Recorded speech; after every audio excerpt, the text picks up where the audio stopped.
Hello my future toppers. यदि मैं आपसे कहूं ये बलून इस पानी को बिना टच करे अपनी तरफ अट्रैक्ट कर सकता है और ये ना दिखने वाला फोर्स जो मोबाइल, मॉडर्न टेक्नोलॉजी और बिजली का आधार बना है, तो क्या आप इसके बारे में जानना चाहते हैं? तो यदि आप इसके बारे में जानना चाहते हैं तो मैं महेंद्र नागर आपके लिए लेके आया हूं क्लास 12th फिजिक्स का फर्स्ट चैप्टर, जिसका नाम है इलेक्ट्रिक चार्ज एंड फील्ड।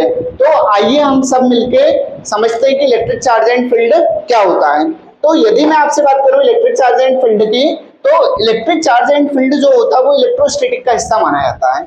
अब इलेक्ट्रोस्टैटिक क्या है? इलेक्ट्रोस्टैटिक फिजिक्स की एक ऐसी ब्रांच है जिसमें आपको चार्ज के बारे में पढ़ना है और उस चार्ज के बारे में पढ़ना है कि जो रेस्ट कंडीशन में होता है। तो आइए हम सबसे पहले टॉपिक की तरफ बढ़ते हैं और हमारा सबसे पहला टॉपिक है what is the electric charge. अब आपके दिमाग में क्वेश्चन आ रहा होगा कि चार्ज क्या है। अब यदि मैं आप लोगों से बात करूं तो जो चार्ज है, ये जो चार्ज आपको नजर आ रहा है, इस चार्ज के बारे में हम मेनली बात करें तो ये चार्ज जो होता है वो किसी भी मैटर की, चाहे कोई सा भी मैटर हो, उस मैटर की ये जो होता है वो इंट्रिंसिक प्रॉपर्टी माना जाता है। इंट्रिंसिक प्रॉपर्टी माना जाता है मतलब इसको देखा जाना पॉसिबल नहीं है। यदि सीधे सीधे यदि हम बात करें तो इंट्रिंसिक प्रॉपर्टी का मतलब ही ये होता है कि इसको देखा जाना पॉसिबल नहीं है। अब इलेक्ट्रिक चार्ज जो होता है वो कुछ भी होता है, उसकी कौन सी प्रॉपर्टी होती है? फंडामेंटल प्रॉपर्टीज होती है। तो आइए हम इलेक्ट्रिक चार्ज के बारे में थोड़ा सा और जानते हैं, लेकिन इलेक्ट्रिक चार्ज क्या होता है क्या नहीं होता है। यदि मैं इलेक्ट्रिक चार्ज के बारे में थोड़ा सा डिटेल में यदि चर्चा करना चाहूँ तो इलेक्ट्रिक चार्ज के बारे में आप समझोगे कि चार्ज जो होता है वो, यदि हम बात करें तो चार्ज जो होता है प्रोडक्ट होता है। एक ये जो होता है ये करंट का प्रोडक्ट होता है और एक यदि हम बात करें तो ये जो प्रोडक्ट होता है वो टाइम का प्रोडक्ट होता है। तो हम चार्ज की सीधे सीधे एक नॉर्मली डेफिनेशन भी बना सकते हैं कि charge is the product of current and time, मतलब the product of current and time is called charge. अब सबसे मेन यदि हम बात करें, जिससे मैं चार्ज के बारे में थोड़ा और चर्चा करूं, तो चार्ज जो होता है उसको या तो कैपिटल क्यू से रिप्रेजेंट कराया जाता है या स्मॉल क्यू से रिप्रेजेंट कराया जाता है। उसके बाद यदि हम करंट की बात करें तो करंट जो होता है उसको आई से रिप्रेजेंट कराया जाता है और यदि मैं टाइम की बात करूं तो टाइम को टी से रिप्रेजेंट कराया जाता है। हम आप 11th की कुछ बात करते हैं। 11th की बात करते हैं, सभी बच्चे फंडामेंटल यूनिट्स के बारे में जानते हैं, ठीक है ना। फंडामेंटल क्वांटिटी 7 होती है, ये भी हर एक बच्चा जानता ही है क्योंकि 11th में ऑलरेडी पढ़ के आया है। तो इसकी हेल्प से यहाँ पर हम इसकी एक बेस यूनिट बनाने की कोशिश करते हैं। अब इसकी यदि हम बेस यूनिट बनाते हैं तो खुद बोलो अपने आप में, करंट की यूनिट क्या होती है? एम्पियर। और उसके बाद यदि हम टाइम की बात करें तो टाइम की यूनिट बोलो सभी बच्चे क्या होती है? सेकंड। मतलब कुल मिलाकर यदि देखा जाए तो जो चार्ज है उसकी यदि मैं बेस यूनिट के बारे में चर्चा करूं तो इसकी जो बेस यूनिट होती है वो एम्पियर इंटू में क्या होता है? सेकंड। एक सबसे इंपॉर्टेंट चीज, थोड़ा सा बने रहना लेक्चर में, सबसे इंपॉर्टेंट चीज हर एक एग्जाम में पूछा जाता है डायमेंशनल फॉर्मूला, ठीक है ना। अब यदि हम डायमेंशनल फॉर्मूले की बात करें तो हर एक बच्चा बोलो करंट का डायमेंशनल फॉर्मूला क्या होता है? ए। उसके बाद यदि मैं बात करूं टाइम का डायमेंशनल फॉर्मूला क्या होता है? टी। तो यदि हम बात करें तो इसका चार्ज का डायमेंशनल फॉर्मूला क्या हो जाएगा? एटी। अब सबसे पहली चीज ये कि हर साइंटिस्ट क्रेडिट लेने में लगा हुआ है, तो चार्ज के बारे में जो सबसे पहले बताया था वो कुलम नाम के एक साइंटिस्ट थे जिन्होंने चार्ज के बारे में एक्सप्लेन करा था। इसलिए इसकी जो एसआई यूनिट है वो कुलम बाबा के नाम पे रखी गई। तो सभी बच्चे बोलो इसकी एसआई यूनिट क्या होती है? कुलम, ठीक है। उसके बाद यदि हम बात करें इसकी सीजीएस यूनिट क्या होती है? स्थिर कुलम। तो सभी स्टूडेंटों को ये चीज आपको ध्यान रखना है कि एसआई यूनिट इसकी कुलम होती है और यदि हम सीजीएस यूनिट पर चर्चा करें तो सीजीएस यूनिट क्या होती है? स्थिर कुलम होती है। क्लियर? अब आपके दिमाग में क्वेश्चन आ रहा होगा एसआई यूनिट पर स्टैंडर्ड है इंटरनेशनल सिस्टम। यदि आपके दिमाग में क्वेश्चन आ रहा है सीजीएस का मतलब क्या होता है, तो सभी बच्चे बोलो सी का मतलब सेंटीमीटर, जी का मतलब ग्राम और एस का मतलब क्या होता है? सेकंड होता है। अब हम नेक्स्ट कंडीशन में यदि बात करें टाइप्स ऑफ इलेक्ट्रिक चार्ज की, तो यदि मैं टाइप्स ऑफ इलेक्ट्रिक चार्ज की बात करूं तो चार्ज जो होता है वो मेनली दो तरीके का होता है। चार्ज मेनली दो तरीके का कैसा होता है कि एक जो चार्ज होता है आपके पास पॉजिटिव चार्ज होता है और एक यदि मैं चार्ज की बात करूं तो एक चार्ज आपके पास कैसा होता है? नेगेटिव चार्ज होता है। मतलब सिंपल सी बात यदि हम बात करें तो क्या होता है? There are two types of charge, first is positive charge and second is negative charge. आगे हम इसके बारे में थोड़ा और जानते हैं, आगे आप समझिए। अब मैं सबसे इंपॉर्टेंट बात करता हूं कि जैसे हम चार्ज के बारे में बात करें तो चार्ज को हमने देखा कि एक आपके पास क्या होता है कि यदि एक चार्ज की यदि हम बात करें तो एक जो चार्ज आपके पास होता है वो चार्ज होता है आपके पास पॉजिटिव और एक चार्ज आपके पास होता है नेगेटिव। तो यदि मैं आप लोगों से मतलब सिंपल से टर्म्स में बात करूं, देखो अभी आपको मजा आएंगे। यदि हम बात करें प्लस प्लस या हम बात करें माइनस माइनस, तो ये दिखने में एक जैसे हैं और दिखने में एक जैसे हैं, मतलब कुल मिला के यदि देखा जाए तो ये प्लस इस प्लस को दूर करेगा, ये माइनस इस माइनस को दूर करेगा, मतलब ये माना जाता है कि इनमें क्या है, दुश्मनी है। और इनमें दुश्मनी है तो दुश्मनी से आपको क्या समझ में आया कि एक दुश्मन हमेशा दूसरे दुश्मन को दूर करता है, मतलब कुल मिला के यदि देखा जाए तो ये एक दूसरे को क्या करेंगे, रिपेल करेंगे। पहली चीज आप लोग को याद रखना। और ये दिखने में एक जैसे हैं तो इनको हम कैसा चार्ज मानेंगे, लाइक चार्ज। तो सभी बच्चे इस सेंटेंस को रिपीट करो, like charge repel to each other. अब आपके दिमाग में क्वेश्चन आ रहा होगा कि फोर्स कैसे लगाएंगे। फोर्स इस तरीके से लगाएंगे, जैसे ये आप मान के चलो कि ये आपके पास प्लस क्यू है, ये भी आपके पास प्लस क्यू है, तो ये इस पर फोर्स इधर लगाएगा और ये इस पर फोर्स ऐसे लगाएगा। अब ये जो फोर्स इनके बीच में लग रहा है उसका नाम क्या है वो अभी हम जानते हैं। तो यदि उसके बाद यदि मैं सेकंड कंडीशन में यदि आप लोगों से बात करूं, यहाँ पर एक और पार्ट आप लोगों को समझना है कि जैसे यदि मैं बात करूं प्लस हुआ, माइनस हुआ, माइनस हुआ, प्लस हुआ, अब आपके काम की चीज आने वाली है। यदि हम बात करें प्लस माइनस माइनस प्लस, तो यदि हम बात करें तो इनके बीच में जो होता है वो प्यार होता है, ठीक है ना, मतलब जो सभी के बीच में होता है। अब आपको पता है कि प्लस यदि माइनस से प्यार कर रहा है या माइनस प्लस से प्यार कर रहा है, तो ये इसको अपनी तरफ क्या करेगा, अट्रैक्ट करेगा। तो सभी बच्चे एक बार बोलो कि यदि हम अनलाइक चार्ज की बात करें, तो यदि हम अनलाइक चार्ज की बात करें तो अनलाइक चार्ज एक दूसरे को क्या करेंगे, अट्रैक्ट करेंगे। सभी स्टूडेंट्स एक बार रिपीट करो, like charge repel to each other and unlike charge attract to each other. अब हम बात करते हैं कि इस पर हम फोर्स कैसे अप्लाई करेंगे।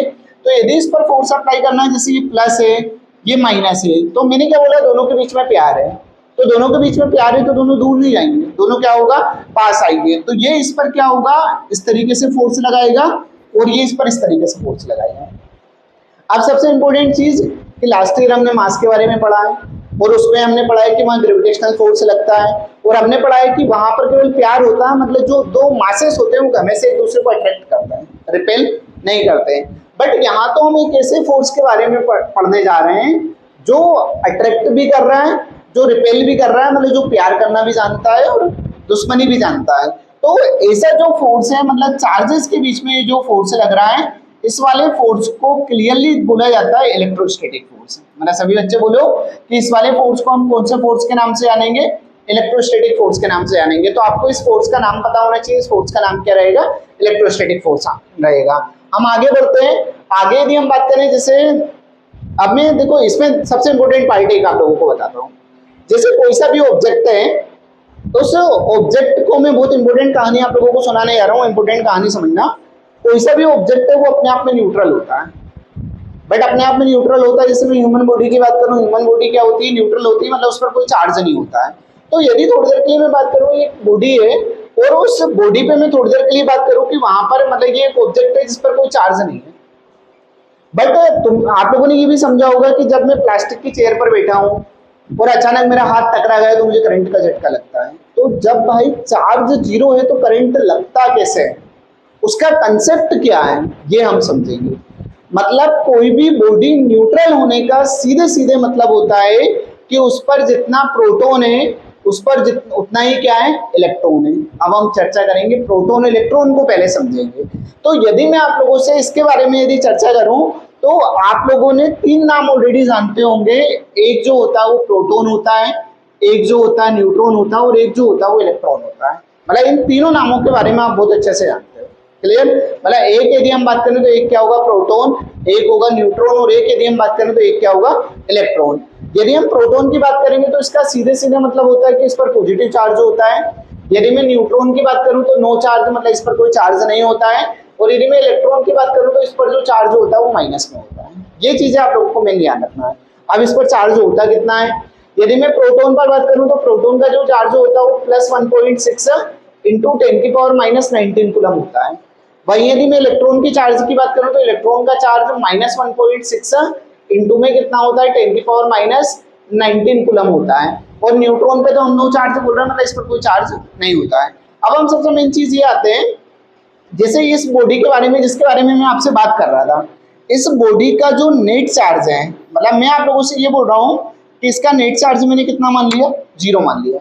अब यदि मैं बोल रहा हूँ कि यदि इसका नेट चार्ज 0 है, तो इसका नेट चार्ज 0 होने का इसका सीधे सीधे मतलब ये है कि इसके ऊपर जितना प्रोटॉन है उतना ही इसके ऊपर कितना है, इलेक्ट्रॉन है, और प्रोटॉन पर क्या होता है प्लस, और इलेक्ट्रॉन पर क्या होता है माइनस। और एक प्लस माइनस मैथ्स का रूल बोलता है प्लस माइनस क्या रहेगा, माइनस ही रहेगा, और नेट चार्ज इसका कितना हो जाएगा, जीरो हो जाएगा। तो ये बातें आप लोगों को ध्यान रखना। अब सबसे इंपॉर्टेंट चीज, अब मैं आप लोगों को यहाँ पर एक कहानी से लिंक करके बताता हूँ जो न्यूमेरिकल्स में बहुत काम आना आपको। अब यदि मैं यहाँ पर आप लोगों को बताऊं कि जैसे थोड़ी देर के लिए बात करें कि हमारे दिमाग में दो थिंकिंग चल रही है, एक पॉजिटिव थिंकिंग चल रही है और एक हमारे दिमाग में नेगेटिव थिंकिंग चल रही है। तो मतलब हमारे माइंड में जितना प्लस है उतना ही क्या है, माइनस है किसी और को लेकर। तो हमारे माइंड में जितना प्लस है उतना ही माइनस है किसी और को लेकर, मतलब हमारा माइंड न्यूट्रल है। अब हम आगे की चर्चा करते हैं। अब मैं बोल रहा हूँ कि आपके सामने कोई दोस्त आया, उसने आपके दिमाग में जितना भी नेगेटिव कचरा जमा था वो बाहर निकाल दिया, तो आपका दिमाग पॉजिटिव होगा ना। वैसे ही ऐसा का ऐसा एटम का होता है। एटम का मतलब होता है एटम न्यूट्रल होता है, न्यूट्रल होता है मतलब उस पर जितना प्रोटॉन होता है उतना इलेक्ट्रॉन होता है, और पूरे यूनिवर्स में हर बॉडी न्यूट्रल होती है, मतलब उस पर जितना प्लस है उतना ही क्या है माइनस है। अब होता क्या है, होता ये है कि यदि मैं आप लोगों से बात करूं कि मैंने अभी थोड़ी देर पहले बोला कि यदि मैं मेरे दिमाग से नेगेटिविटी निकाल दूं तो क्या मेरा दिमाग पॉजिटिविटी की तरफ बढ़ेगा, और क्या मेरा दिमाग यदि पॉजिटिविटी के बढ़ेगा तो यहाँ पर आप एक चीज सोच के देखिए कि यदि इलेक्ट्रॉन बाहर जाएगा तो जो बॉडी होगी वो कैसी हो जाएगी, पॉजिटिव हो जाएगी। और ये हर एक स्टूडेंट को अब याद होना चाहिए कि यदि इलेक्ट्रॉन बाहर निकल रहे हैं किसी बॉडी से तो बॉडी क्या होगी, पॉजिटिव, मतलब lacking of electron body will be positive. सभी स्टूडेंट्स बोलो अपने आप में, lacking of electron then body will be positive. इसके जस्ट अपोजिट मेरा कोई दोस्त आया, उस दोस्त ने मुझसे मतलब बहुत सारी नकारात्मक बातें करी, मतलब हर कुछ बातें करी, तो उसने मेरे दिमाग में क्या हुआ, इलेक्ट्रॉन मतलब नेगेटिविटी भर दी। और यदि उसने मेरे दिमाग में नेगेटिविटी भर दी तो मेरा माइंड क्या होगा, नेगेटिव हो जाएगा।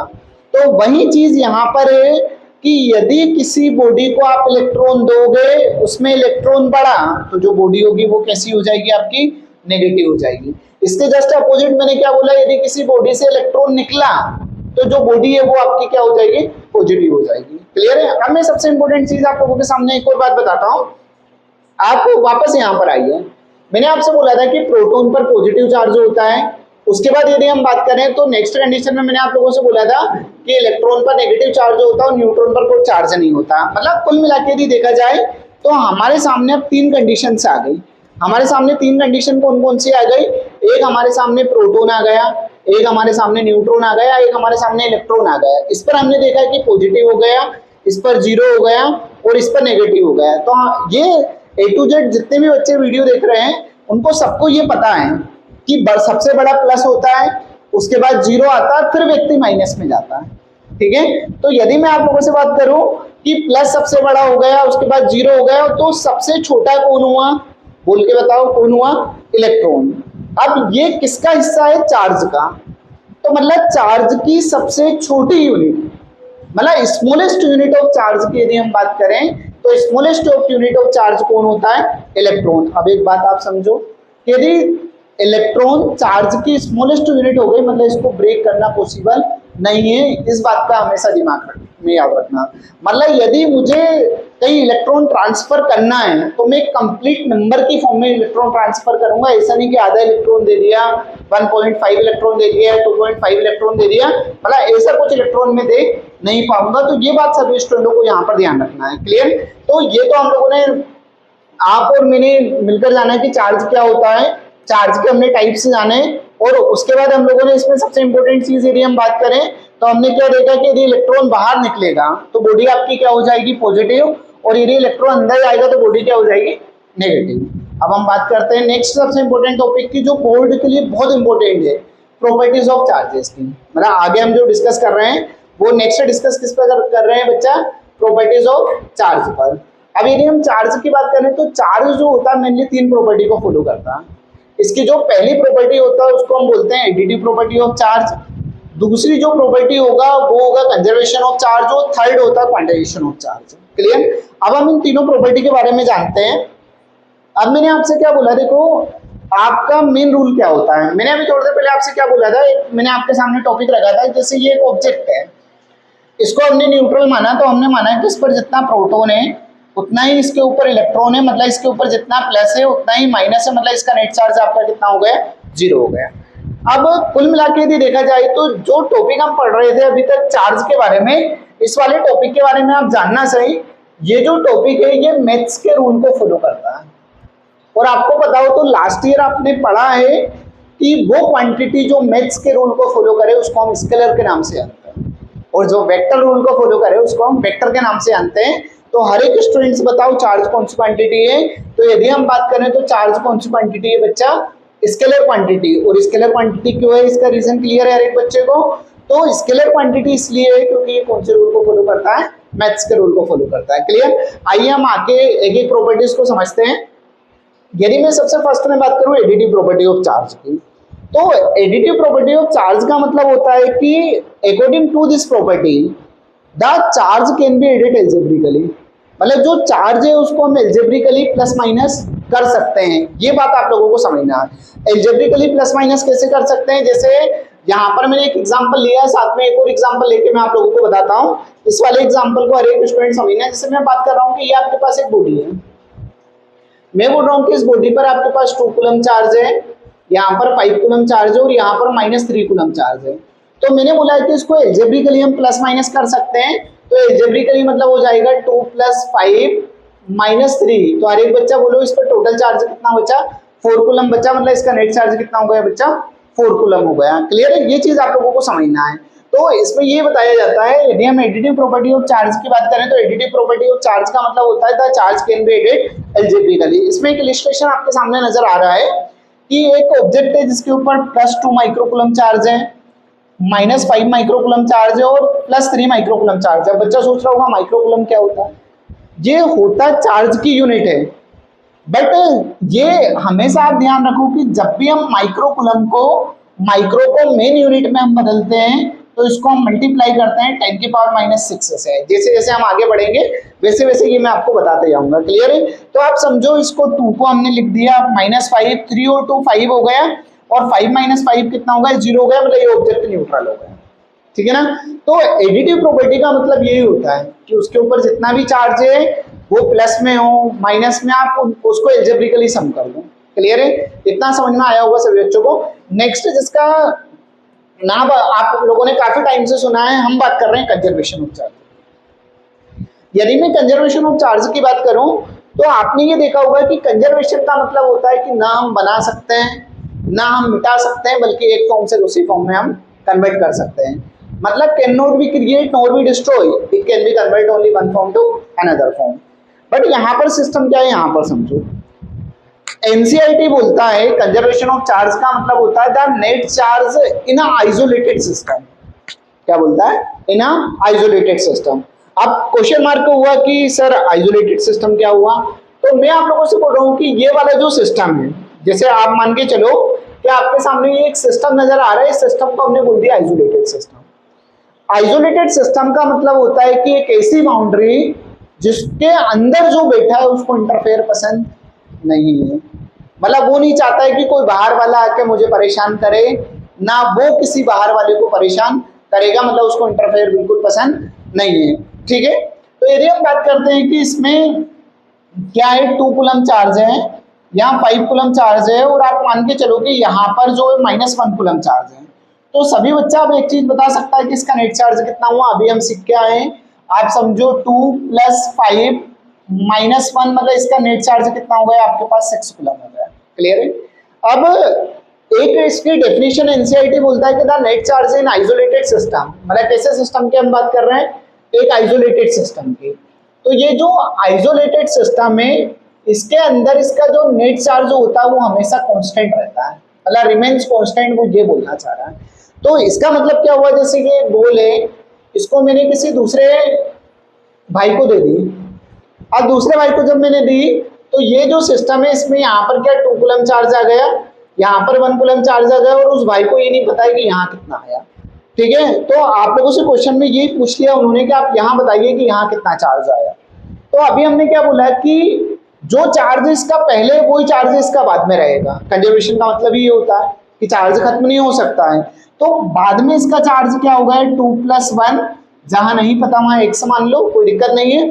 तो ये कितना हो गया, 3 + x। अब समझना, अब मैं आपसे बोल रहा हूं कि आप समझो इसका यहाँ चार्ज कितना है, 6 कूलम, और यहाँ आप समझो इस पर इसका चार्ज कितना है, 3 + x। तो मैंने क्या बोला कि जो चार्ज पहले था वही चार्ज बाद में, तो पहले बाद में का चार्ज 3 + x हो गया, बाद का 6 हो गया। तो आप ध्यान से देखो x क्या हो गया 6 - 3, मतलब आपका जो फाइनल आंसर आया वो 3 कूलम आया। क्या समझ में आया सभी बच्चों को? तो इसलिए यहाँ पर बोला जाता है कि the net charge in a isolated system remains constant, और ये क्या होता है आपका कंजर्वेशन ऑफ चार्ज। तो ये सेकंड आपका हुआ, और इसके बारे में मैंने ये बोला है, आप देखो बिफोर इंटरेक्शन मतलब 2 ऑब्जेक्ट इसका नेट चार्ज कितना है 0 है, तो आफ्टर इंटरेक्शन भी इसका नेट चार्ज कितना रहेगा 0। जैसे यहाँ समझो, ठीक है ना, यहाँ पर इसका नेट चार्ज कितना है 6। जब ये इंटरेक्ट हुए तो आप एक चीज समझो कि यहाँ पर जब 3 आएगा तो आप समझो 3 2 5 1 6 ही तो हुआ, तो मतलब जो चार्ज पहले था वही चार्ज कहाँ आना चाहिए आपका बाद में आना चाहिए। तो हम आगे नेक्स्ट प्रॉपर्टी की तरफ बढ़ते हैं, और नेक्स्ट प्रॉपर्टी जो है, नेक्स्ट प्रॉपर्टी आपकी जो आएगी उसको उसकी यदि हम बात करें तो वो आता है क्वांटाइजेशन ऑफ चार्ज। ये सबसे इंपॉर्टेंट प्रॉपर्टी, यहाँ से मजेदार स्टार्ट होता है, और जो अभी तक हम लोगों ने पढ़ा वो आपको यहाँ पर पता होना चाहिए, ठीक है। क्वांटाइजेशन ऑफ चार्ज का मतलब क्या होता है, जैसे मैंने आप लोगों के सामने एक एग्जांपल रखा, उस एग्जांपल को समझना। मैं बोल रहा हूँ कि ये एक लड़की है, इसने किसी वायर को पकड़ के रखा हुआ है, मतलब ये मरने को तैयार है, सीधे सीधे यदि हम बात करें तो क्या हुआ कि इसके ऊपर इलेक्ट्रॉन बहुत ज्यादा हो गए, मतलब इलेक्ट्रॉन होता जा रहा है, इलेक्ट्रॉन बढ़ गया। अब यहाँ पर कोई और है जो इसके चक्कर में बेचारा परेशान है, तो जब इसने बोला कि मुझे भी तेरे साथ चलना है तो मुझे इलेक्ट्रॉन चाहिए, तो इलेक्ट्रॉन ने अपने टर्म्स एंड कंडीशन बता दी कि मैं सबसे छोटा हूं तो टूटूंगा नहीं। तो जब यहां से इलेक्ट्रॉन ट्रांसफर हुआ तो आप समझो या तो 1 इलेक्ट्रॉन जाएगा, या 2 इलेक्ट्रॉन जाएगा, या 3 इलेक्ट्रॉन जाएगा, या 4 इलेक्ट्रॉन जाएगा, या नंबर ऑफ इलेक्ट्रॉन जाएगा। तो इनका जो मतलब हुआ वो हुआ इंटीजर मल्टीपल ऑफ इलेक्ट्रॉन। क्या मतलब हुआ इंटीजर मल्टीपल ऑफ इलेक्ट्रॉन, मतलब एन आपका इंटीजर नंबर होगा। आपके दिमाग में घूम रहा होगा इंटीजर क्या हुआ। इंटीजर का मतलब हुआ कि एक ऐसा नंबर जो आपका प्लस हो सकता है, माइनस हो सकता है, 0 हो सकता है, बट वो कभी भी आपका पॉइंट में नहीं हो सकता है। इस बात का आपको ध्यान रखना है। तो मैंने यहाँ पर देखा कि यदि हम Q के बारे में चर्चा करें तो ये Q आपको जो नजर आएगा वो चार्ज रहेगा, और यदि मैं N के बारे में बात करूं तो N जो नजर आएगा वो आपका नंबर ऑफ इलेक्ट्रॉन रहेगा।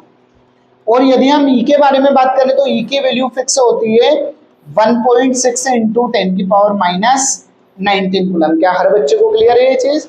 हर बच्चे को क्लियर है? तो आप वीडियो में बने रहिए लास्ट तक। आपको जो मैंने स्टार्टिंग में जो बताया था वो कंसेप्ट आपका आने वाला है बहुत जल्दी। अब मैं आप लोगों से बात करूं, हमने 3 प्रॉपर्टी के बारे में जान लिया। हम लोगों ने 3 प्रॉपर्टीज के बारे में क्या क्या जान लिया कि चार्ज 3 प्रॉपर्टी को फॉलो करता है। कौन कौन सी प्रॉपर्टी को फॉलो करता है? एडिटिव प्रॉपर्टी ऑफ चार्ज होता है, कंजर्वेशन ऑफ चार्ज होता है, और उसके बाद यदि हम बात करें तो एक जो लास्ट में होता है वो क्या होता है? क्वांटाइजेशन ऑफ चार्ज होता है। तो आइए हम इसके ऊपर कुछ न्यूमेरिकल्स है और न्यूमेरिकल्स को समझते हैं। आपके पास क्वेश्चन में लिखा हुआ है, मतलब क्वेश्चन को ध्यान से समझना, हरे कृष्ण बहुत मजेदार क्वेश्चन है दोनों। आपके पास क्वेश्चन में लिखा है कि in substance there is lack of 100 electrons. बच्चा बहुत इंपॉर्टेंट चीज है, ध्यान रखना। कितने इलेक्ट्रॉन लेक कर रहा है? 100 इलेक्ट्रॉन्स। 100 इलेक्ट्रॉन लेक कर रहा है, मतलब एन की जो वैल्यू है वो आपके पास 100 दी गई है, और आप ये समझो कि ये 100 इलेक्ट्रॉन को लेक कर रहा है। तो आपका दिमाग अब घूम जाना चाहिए कि हमारे टीचर ने पहले ही बताया था कि यदि इलेक्ट्रॉन दिमाग से इलेक्ट्रॉन बाहर गया, मतलब नेगेटिव बाहर गई, तो क्या माइंड पॉजिटिव हो जाएगा। तो पहली चीज तो ये हो गई कि अगला आपसे पूछा है कि इस पर टाइप्स ऑफ चार्ज क्या होगा, तो आपको इसको देखते से एक नंबर पक गया और आपने बोल दिया कि भाई साहब ये जो होगा वो पॉजिटिव होगा, क्योंकि यहाँ से इलेक्ट्रॉन बाहर निकल रहा है, और यदि इलेक्ट्रॉन अंदर जाते तो हम बोल देते कि जो बॉडी होगी वो आपकी क्या हो जाएगी? नेगेटिव हो जाएगी। मतलब हमें पहला आंसर मिल गया कि हमारा ये पॉजिटिव हो गया। ठीक, अब हमें पता है कि E 1.6 इंटू 10⁻19 कूलम होता है। तो अब क्वेश्चन मार्क ये कि पॉजिटिव चार्ज तो हुआ, पर कितना हुआ? चलो आइए, हमारे पास N दिया है, E दिया है, तो हमने फॉर्मूला पढ़ा है Q इक्वल कितना होता है बच्चा? N ही होता है। तो अब आप समझो N की वैल्यू, आप समझो N की वैल्यू आपको 100 दी हुई है, E की वैल्यू आप समझो 1.6 इंटू में कितना दिया हुआ है? 10⁻19 दिया हुआ है। तो क्या 100 को हम 10⁻2 लिख सकते हैं, और 1.6 क्या एज इट इज लिख दें हम, और यहाँ पर कितना आ गया आपके पास 10 की पावर माइनस 19। ये बच्चे हर एक स्टूडेंट्स को पता है कि इनटू में पावर 8 हो जाती है, तो माइनस 19 प्लस 2 कितना हो गया माइनस 17। तो आपका आंसर आ गया 1.6 इंटू 10 की पावर माइनस 70। किस बाबा ने इसके बारे में बताया था? कूलम ने। तो हम यदि बात करें तो इसकी यूनिट क्या हो गई बच्चा? कूलम हो गई। क्लियर है? तो ये हमारा फाइनली आंसर आ गया। इसमें मुझे लग रहा है किसी बच्चे को कोई दिक्कत नहीं होगी। हमने पहले क्या बोला और कौन से टाइप का चार्ज है बच्चा? बोलो पॉजिटिव। आगे हम बात करेंगे मेथड ऑफ चार्जिंग की। यदि हम मेथड ऑफ चार्जिंग की बात करें तो मेथड ऑफ चार्जिंग जो होता है वो 3 तरीके से होता है।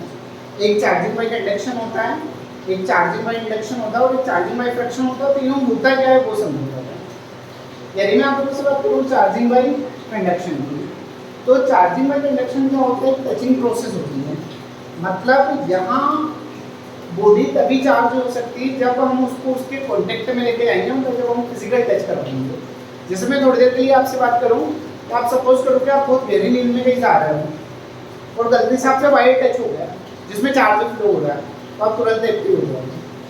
ठीक, तो चार्जिंग बाय कंडक्शन का मतलब क्या होता है कि जैसे यदि हम बात करें कि ये मेरे पास पॉजिटिव बॉडी है और मैं बोल रहा हूँ कि हमारे पास चार्ज बॉडी है, मतलब इस पर जितना प्लस उतना ही क्या है हमारे पास माइनस है। तो जब मैंने इसको इससे टच करा तो ये तो पॉजिटिव होगी, पर ये भी साथ में क्या हो जाएगी? पॉजिटिव हो जाएगी। तो इसका मतलब जो होता है वो चार्जिंग में क्या होता है? कंडक्शन होता है। इसके लिए तो क्लियर आपके सामने मेंशन करा गया है कि ये जो होता है ये डायरेक्ट कॉन्टैक्ट के कारण होता है। और डायरेक्ट कॉन्टैक्ट के साथ साथ इसमें क्या होता है कि फिजिकल टच होना बहुत जरूरी है। की पॉइंट में आपके लिए लिख के लेके आया हूँ, direct touch, physical touching is necessary after contact. बहुत ऑब्जेक्ट जो है उसका कौन सा चार्ज आ जाएगा? सिमिलर चार्ज हो जाएगा। उसके बाद आगे की हम बात करें तो अगला जो है हम बात करते हैं चार्जिंग बाय इंडक्शन की। अब सबसे इम्पोर्टेंट चीज चार्जिंग बाय इंडक्शन क्या होता है? चार्जिंग बाय इंडक्शन का मतलब होता है कि जैसे मैं बोल रहा हूँ कि इस पर प्लस है और माइनस है, और जितना प्लस है उतना ही क्या है? माइनस है। तो जितना प्लस उतना माइनस में ये न्यूट्रल। अब मैंने इसको रब करा, अब मैंने बोला कि इस पर पॉजिटिव चार्ज है, तो मैं क्या हुआ कि क्या मान के चलेंगे इस पर नेगेटिव चार्ज है। जब मैं इसको इसके पास लेके गया तो इसने क्या करा कि जिससे प्यार करता है उसको पास कर दिया, और जो इसका दुश्मन है उसको इसने दूर कर दिया। तो ये प्यार किससे करता है? माइनस से। तो माइनस कहाँ गया? पास। इसका दुश्मन कौन है? प्लस। प्लस कहाँ चला गया? दूर। तो यहाँ पर हुआ क्या कि जैसे मैं बोल रहा हूँ कि ये नेगेटिव है, तो यहाँ पर आप ध्यान से देखो पास कौन हो जाएगा? प्लस। ये थोड़ा मिस्टेक है इसमें से करना। और दूर कौन चला जाएगा? माइनस। तो दूर माइनस चला जाएगा, और ये अर्थाइड है तो ये इलेक्ट्रॉन अर्थ में चला जाएगा, और ये जो ऑब्जेक्ट है इस पर मेनली कौन सा चार्ज बचेगा? पॉजिटिव चार्ज बचेगा। ये बात आप लोगों को मेन ध्यान रखना है। ठीक है? तो यदि मैं आपको उस बात को इंडक्शन का मतलब क्या होता है कि जब हम when charge body brought near to the charge body, तो क्या होता है कि opposite charge produce near end of uncharge body and similar charge produce further end of uncharge body. क्योंकि प्यार करने वाला पास आ गया और जो दुश्मन था वो कहाँ चला गया? दूर चला गया। अब हम लोग बात करते हैं चार्जिंग बाय फ्रैक्शन की। तो चार्जिंग बाय फ्रैक्शन का तो सीधे सीधे नॉलेज है कि मैंने इसको रब करा, रब करके जब मैं इसको कागज के टुकड़ों के पास लेके गया तो इसके पास कुछ तो ऐसा आ गया जो दिख नहीं रहा है, और कागज के टुकड़ों को अपनी तरफ अट्रैक्ट कर लिया। तो जो ना दिखने वाला है वही फोर्स को हमने नाम दिया है इलेक्ट्रोस्टैटिक फोर्स। अब मैं आप लोगों से बात करता हूँ जो मैंने आपको पहला एग्जाम्पल लगाया है। जैसे आप मान के चलो कि ये आपके पास पानी बाहर निकल रहा है। अब ये देखो ये बलून इसको अपनी तरफ अट्रैक्ट नहीं कर रहा, ठीक है ना? बट मैंने क्या करा, आगे आप समझो, मैंने क्या करा कि इसको रब करा धीरे धीरे, ठीक है ना? मतलब मैं क्या कर रहा हूँ, उसको रब करते जा रहा हूँ, और मैंने जब क्या करा कि जब मैंने इसको रब करा तो ये तो चार्जिंग बाय फ्रैक्शन हो गया, और चार्जिंग बाय फ्रैक्शन हो गया, और मेरे साथ घर जरूर करके देखो सभी। तो ये चार्जिंग बाय फ्रैक्शन हो गया, और मैं बोल रहा हूँ कि जब मैंने क्या करा कि मैं इसको इसके पास लेके गया तो देखो ये वाटर के मॉलिक्यूल्स को अपनी तरफ अट्रैक्ट कर रहा है, ठीक है ना? तो ये अपनी तरफ अट्रैक्ट क्यों कर रहा है वो चलिए समझो, ठीक है ना? एक बार और करके देख लेते हैं। हम मैंने क्या बोला कि इससे आप समझो तीनों में मैंने इसको रब करा, मैंने इसको टच करा, जोड़कर झटका, टच करने को लगा मतलब चार्जिंग बाय फ्रैक्शन। मैंने जब इसको रब करा और इसमें चार्ज प्रोड्यूस हो गया, तो चार्ज प्रोड्यूस हो गया तो ये रब करने पर प्रोड्यूस हुआ, तो ये क्या हुआ? Charging by fraction. जब मैं इसको वाटर के मॉलिक्यूल के पास लेके गया तो वाटर के मॉलिक्यूल के पास जब हम लेके गए, मतलब वाटर के पास लेके गए तो इसने क्या करा कि इसको अपनी तरफ अट्रैक्ट कर लिया, और जब इसने अपनी तरफ इसको अट्रैक्ट करा, ये आपके पास क्या हो गया, चार्जिंग बाय इंडक्शन, क्योंकि रोटर के पास दोनों है, प्लस भी है और साथ में क्या है, माइनस भी है। जब मैंने इसको रब करा तो इसने इसके दोस्त को पास बुला लिया, दुश्मन को दूर कर दिया। ठीक है ना, तो ये आज का लेक्चर यहीं पे खत्म होता है। Thank you very much.